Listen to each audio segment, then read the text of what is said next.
So Emmerson Mnangagwa ari kupumwauro ine hama dzake after rufu rwaShamiso. They've noticed something. In fact, vari kutoti akaromba cause pane zvavakaona.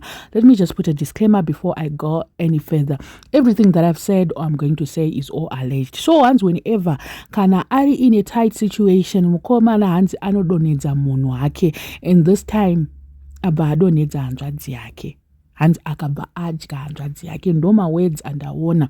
Pane matweets ari panapa ari kusummarize or ari kuita back up nyaya dzacho dzese idzodzo dzandiri kuona pasocial media. Hanzi panapa urombwa zvaunoita. They left their niece Shamiso to die at Rusumo Farm, one of their many farms, including Precable Farm, and no one bothered to take her to hospital. In her own words, Zimfirst Led told a gathering that she died of swollen legs, aripamba, achigwesha nemadziro. And they did not even bother kumendesa kuchipatara because ivo vaitoziva agenda, mission yavo.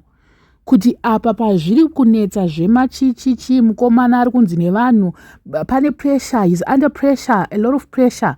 So hanzi ndobva atirega inditi hanzvadzi iende zvayo because panapa pakatoipa, hazvina kumira zvakanaka. Ende tiringazoziva chii chiri kunyatsoitika munyika medu muno, kuti hazvina kumira zvakanaka shuwa for mukomana. Pane zviri kurwisaniswa zvaari kuda kuti zvibude zvakanaka. So hanzi ndobva ati aiwa chidyaire kupedzesera zvenyu imimi, hamusisina basa, because hondo yatakuda kuenda ika iri kutoda kutoti mumwe munhu asare, because they have money to kuti like they can get anywhere, they could have gotten here medical care anywhere in the world. They've got the money, they've got the resources. Ndega ingona ngonzi izvezvi hanzvadzi iri kuenda kwakati, but hanzi vakamusiya achigwesha ari pamba, achigwesha nemadziro, achisafa achita sei, vakamusiya zvavo kuzotaura manje pane vanhu.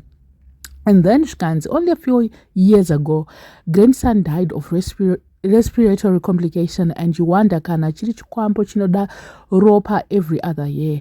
Those close to the family say even Patrick Mnangagwa akashereketerwa kuti angodzungaira aripo paPrecable Farm, ED must remove his scarf.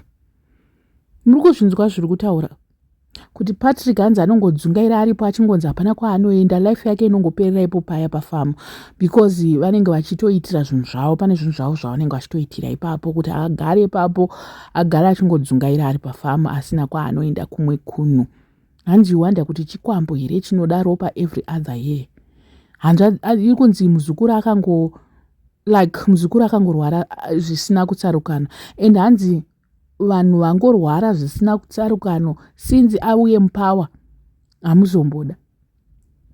Hanzi hamutozomboda manje, hama dziri kuita kudona because of mukomana ye. Kubva 2017 hanzi pane katrend kavangonotisa pana Shamiso akati aiwa rege chitaura munhu uyu anenge aenderera achatotipedza tese nezvaari kuita izvi. Zvikanzi scarf ngaibve muhuro nekuti haisi kungopedza mhuri, iri kupedza nyika futi. Havachaziyawo. Hanzi aiwa scarf shuwa tinotosekonda kuti scarf ngaibviswe pane munhu uyu because yatotionesawo moto isu semacitizens. Tanzwa nayo scarf iyi. Scarf mo ngaibviswe.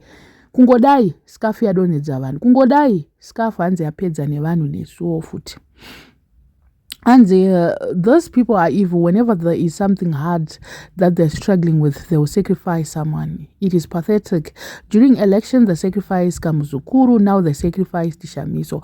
But the blood of Jesus speaks of a better covenant than the blood of Abel. There are a lot of tweets, man. Akawandi some tweets achari about this whole drama.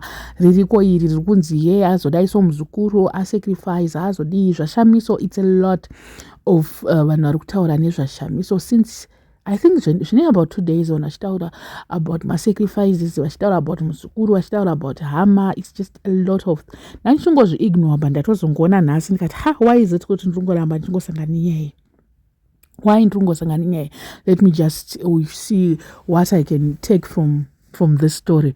But nyaya iri kutonetsa kunzi vanhu ava vana kumira zvakanaka, vanobata murume uyu hanzi anobata hamumbomuziye kubata kwaanoita, and unoshaya kuti ari kuchiri kubata chii chaari kuda kubata, ada kusvikepi because isusu tiri kuti ngavaende.